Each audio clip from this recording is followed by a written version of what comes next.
We begin tonight with a special report. 13 Investigates has discovered ties between the most powerful housing developer in the area and the race for mayor in Colorado Springs. Norwood Development Group, which owns Banning Lewis Ranch, is behind a confidential plan to pump $1 million into the campaign of Wayne Williams. Now, businesses donating to candidates is not uncommon, nor is it illegal. But we're investigating how much influence this developer may have had on Williams and even our current mayor before all this came to light. Chief investigative reporter Chelsea Brentzel is live at City Hall in Colorado Springs to explain in this exclusive report. Chelsea? Wayne Williams currently sits on city council here. Last month, Williams and Mayor John Suthers, who has endorsed him, helped pass a new city water law that works in Norwood Development's favor, making it harder for developers to build in our city. Banning Lewis Ranch, the Olympic and Paralympic Museum, the America the Beautiful Park, Widener Field, and Interquest Parkway Shopping Center. These are the properties behind the Norwood name. The company owns 85% of all developable land in Colorado Springs. This email, obtained by 13 Investigates, is shedding light on Norwood Development's plan to confidentially fund mayoral candidate Wayne Williams' run for mayor. David Jenkins, who owns Norwood Development Group, told business partners and political allies the race will cost $800,000 to $1 million. It says in part, quote, "The April elections could not be more critical to our city and to our specific business. The mayor's race is in a dogfight with 3 or 4 of the 12 running. It is absolutely imperative that we support and elect Wayne Williams as our next mayor." The email asks each person to give Wayne Williams $1,500 in donations. It also points them on how to donate $10,000 to a confidential fund. The fund, called Colorado Dawn, funnels campaign donations in a way where the contributor isn't identified. But it's what led up to this email, a newly passed controversial city water ordinance that's behind TV attack ads like this. If he were mayor, Wayne's major donor could create a single developer monopoly. In February, the city council voted 5-4 on a water ordinance to address growth and water conservation. It prevents new large-scale communities from being built unless Colorado Springs Utilities' water supply has at least a 128% surplus for residents. Current Mayor John Suthers and Williams both backed it. When you add in the Colorado River and the possible reductions that we may get, that means you have to be proactive. And so looking at it, we had a requirement that you have enough water for the foreseeable future. But here's where the controversy comes in. The ordinance excludes Norwood Development from the rule because they already own land, meaning they can build without the water restrictions new developers now face. At least one city councilor believes the ordinance was influenced by Norwood. It's inordinate, the amount of influence that I believe Norwood has shown in this particular development. The only way you can break the paradigm, okay, is break up what I see as a good old boy network that seems to be operating behind the scenes here. Before the ordinance passed, a law firm hired by Norwood Development Group brought forth a proposal to stop all new development until Banning Lewis Ranch was built out.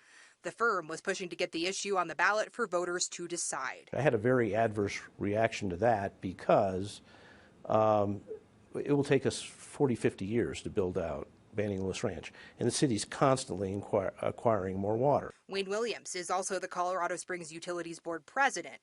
Because of the concerns with Norwood's proposal, he directed CSU to further study the issue and draft a potential ordinance for city council, and to do it fast. So conversations, I think, occurred about the September timeframe, which is when the feds did their significant announcement with respect to Lake Powell, Lake Mead, and the possible challenges to the Colorado River Compact. Recognizing that we had to act fairly quickly, I think a draft ordinance was prepared within a couple weeks. Williams was part of the process. He met with various stakeholders on both sides of the issue, including Norwood, other developers, and the Housing Authority. People who say the most powerful developer in our city is going to benefit from this ordinance, and Wayne Williams, who took it to CSU after Norwood brought it forward, and now it's the law. So, first, didn't bring forward what Norwood pushed for, which was a ban on annexations until we have enough water. Instead, I turned to the professional staff at Colorado Springs Utilities to say, what do you recommend? And their recommendation was that we adopt a formal buffer. I believe that's in the best interest of all of Colorado Springs. Williams admits he's friends with developers in the city, adding he's also friends with many people in various professions. It's absolutely imperative that we support and elect Wayne Williams as our next mayor. Why does Norwood feel that way? Norwood, the firefighters, a host of people believe that I will be best to lead the city forward. If someone reads this email and they say, it looks like Norwood wants to buy Wayne as the mayor, how would you respond to that? No one can buy Wayne Williams. City finance records show that Norwood also donated to Souther's campaign during the mayoral runoff in 2015 and in his re-election in 2019. Records show there were multiple donations tied to the developer and its executives totaling thousands. During heated public meetings about the water ordinance, the council discussed holding off on passing it to instead create a task force to study it. Southers told them he was okay with the task force, but was very vocal about passing the law right then and there in the meeting. What was the reason for the rush to pass the ordinance? Why so fast? I wanted to get it done before I left office, and I wanted to, what CSU was saying to me is, we need to slow down. So just to be clear, this ordinance, you're adamant, it's from CSU, it's developed by CSU, and Norwood had no influence on it. I don't know if Norwood had any influence on it. I just know it came from CSU. We asked Mayor Southers about his relationships and outings with several wealthy developers in the city. He says he's gone to a birthday party for Norwood's owner at the Broadmoor and has golfed and had private meetings with other developers. Are those people your friends? Some of them, I would say, are on I would call friends, certainly acquaintances. Not my best friends, but certainly acquaintances. But even my best friends know public interest comes first. That's my job. As for David and Chris Jenkins, who own Norwood Development Group, they don't want to talk to us. After repeated attempts to get in touch with them to get their comment, they finally told us they don't have any. Reporting live outside of Colorado Springs City Hall, Chelsea Brensel, 13 Investigates. All right, Chelsea, thanks. As you just heard, the city's new water ordinance remains a big point of contention that has made its way into the mayor's race. Tonight, 13 Investigates is also delving into the law and its potential impacts in Colorado Springs. KRDO News Channel 13's Riley Carroll explains.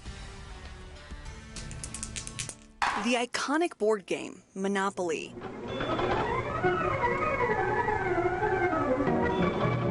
The game teaches the impacts of consolidating power and money. But it is interesting when you think about it because it is about kind of land grabbing and the royalties from land. Before the Colorado Springs City Council narrowly passed its 128% water ordinance, they debated for hours about its impact to affordable housing.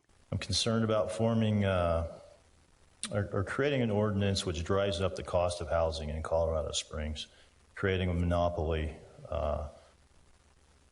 of developable lots. If we do this ordinance today as stated, those properties will be worth lots of money, and that a lot of people can't afford that. The 4 council members who voted against it raised concerns that the new rule could create a monopoly, with Norwood Development building the majority of new homes in the city and being exempt from the ordinance. Most of the time, perfect competition is the flip side of a monopoly. Tatiana Bailey is an economist in Colorado Springs and says it all boils back to a simple economic principle, really. Production goes up, prices come down. Not only because not one producer has all of that pricing power, but also because you get some good things like innovation. And Colorado Springs is already getting more expensive. In Q3 of 2019, that housing opportunity index was 74%. That's not bad. 3/4 of the homes sold in our region were affordable to the median household income. Fast forward to today, and that index is down to 18%. I couldn't believe it. Take a look at this map. It's a combination of the map that the city gave us and one from Norwood's website. This area in white here is the land owned by Norwood. That developer owns 85% of, quote, future growth capacity of the Pikes Peak region. That's a huge chunk of it, 18,000 acres here in the Banning-Lewis Ranch area. So all that to say, there's about 15% of land in the city for other developers and home builders.